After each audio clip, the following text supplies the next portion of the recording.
Bonjour YouTube, bienvenue à tous. Si tu es en perte de poids, tu dis peut-être, moi je mange, mieux c'est. Sauf que, pas vraiment. Si tu descends trop bas en calories, ton corps va te le faire payer. Bien formé. Fatigue extrême, métabolisme au ralenti, envie de sucre incontrôlable.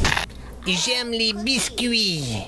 What's up avec les biscuits? What's up avec les biscuits? Ça te parle? Aujourd'hui, on va voir 5 signes qui montrent que ton apport calorique est beaucoup trop bas. Et crois-moi, le dernier, c'est le plus dangereux. Donc reste bien jusqu'à la fin. Allez, comme d'hab, prenez shit, bonbons, cacahuètes et c'est parti. Le premier signe évident, c'est que t'es épuisé H24. Pas juste un petit coup de mou, genre après le déjeuner, la digestion. Non, une vraie sensation de fatigue qui te suit toute la journée. T'as qu'une envie, c'est de retourner te coucher ou de rester assis à scroll sur ton tel comme un zombie. Tout ça parce que ton corps, il manque d'énergie.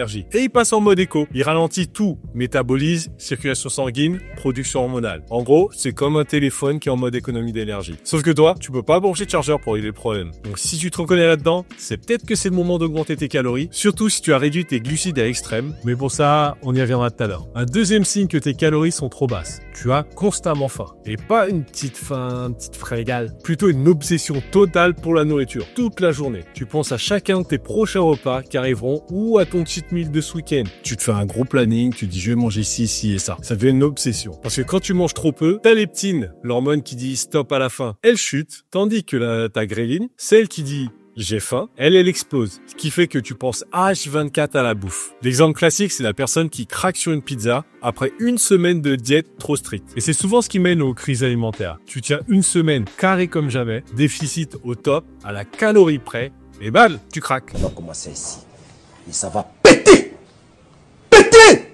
Vous allez fuir. Et tu manges 3000 calories en une soirée. Super facile. Donc comme petite solution rapide, augmente légèrement tes calories, inclus des aliments rassasiants et évite que 100% clean, tu sais, le 100% clean extrême. T'as le droit à tout dans une alimentation. Il n'y a aucun interdit en soi. Juste faire gaffe quand même à l'apport calorique. Donc le petit secret, c'est manger un peu plus peut t'aider à mieux contrôler ta faim. Le troisième signe qui peut alerter que ton déficit, il est trop dur. Mais au fait, tu voulais perdre du poids, non? Et il est du gras, je suppose. Et finalement, t'as perdu du muscle. C'est pas fou. Quand t'es en déficit calorique trop important, ton corps, il va chercher de l'énergie là où il peut. Et dans ces cas, il va finir par piocher dans tes muscles. Alors si tu remarques que tes charges en salle, elles baissent, que tu te sens plus faible, genre tu tiens la moitié de ton programme, pas juste sur une séance, mais sur plusieurs d'affilée, et que ton physique, il devient un flasque, là, ça devient un gros signal. Surtout, maintiens un apport en protéines suffisant, évite un déficit trop agressif et fais du renforcement musculaire. Un quatrième signe, c'est des problèmes hormonaux. Pour vous, mesdames, règles irrégulières, voire absentes. Et pour les hommes, baisse de libido et perte de motivation. Ça vend pas du rêve. Un manque de calories,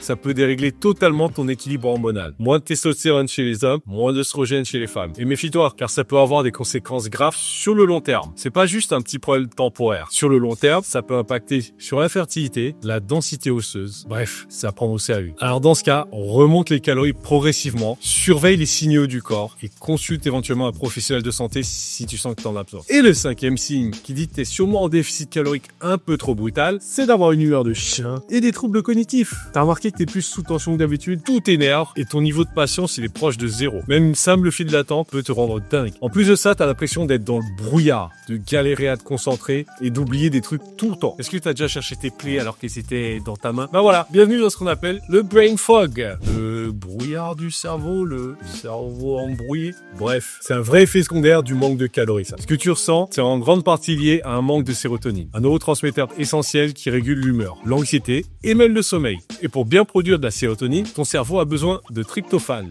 un acide aminé qui peut entrer dans le cerveau qu'avec l'aide des glucides. Technique. Donc si t'as réduit tes calories et coupé les glucides au max, je sais que c'est à la mode, ton taux de sérotonine, il plonge. Résultat, t'es plus stressé, plus irritable et tout devient plus difficile à gérer émotionnellement. Ton cerveau, lui, bombarde presque exclusivement au glucose. Si tu en donnes pas assez, il va ralentir. Ce qui explique ta fatigue mentale, ton manque de concentration et ce fameux brouillard cérébral. Ouais, c'est mieux, brouillard cérébral. C'est un peu comme si t'essayais de faire tourner ton téléphone en mode avion avec 1% de batterie. Malgré, il bug. En même temps, c'est un vieux thème. Bref. Sur le court terme, être irritable, ça peut juste être un peu relou. Mais si ça dure, ça peut mener à des vrais troubles de l'humeur, voire à des symptômes dépressifs. T'as plusieurs études qui montrent qu'un déficit calorique prolongé, ça peut impacter la production de dopamine et de sérotonine, en augmentant le stress et la sensibilité à l'anxiété et à la dépression. Donc si tu te sens triste sans raison, plus stressé qu'avant, ou que ton moral est en dents de scie, comme on dit, ça vaut le coup de se poser quelques questions sur ton alimentation. Sait-on jamais. Il faut faire faire attention. Tu sais, ces régimes ultra low carb, super faibles en glucides, c'est bien pour certaines personnes, pas pour tout le monde. Si tu te sens mal, teste une légère réintroduction des glucides, riz complet, patates douces, avoine, ce que tu veux. Ça peut littéralement changer ton humeur en quelques jours. Pour perdre du poids, c'est bien, mais si ça te transforme en zombie irritable,